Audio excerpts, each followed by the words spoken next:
Welcome back to another tutorial, everyone. Today, we'll learn how to use the trending AI anime effect on TikTok no CapCut, or templates required. It's super easy, and you can do everything right within the TikTok app. Let's get started.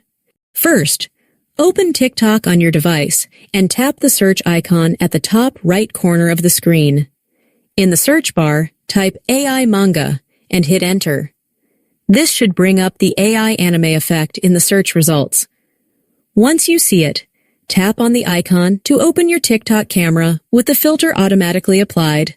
From here, you have two options. You can upload a photo from your gallery, or you can take a new one directly using TikTok's camera.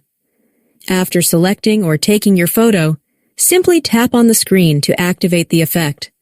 Watch as the magic happens. Your photo will transform into a stunning AI anime-style image in real time. No need for any third-party apps or complicated templates. TikTok makes it seamless to join the trend and create awesome AI anime videos with just a few taps. And that's it. Now you're ready to create and share your own AI anime content. Thanks so much for watching.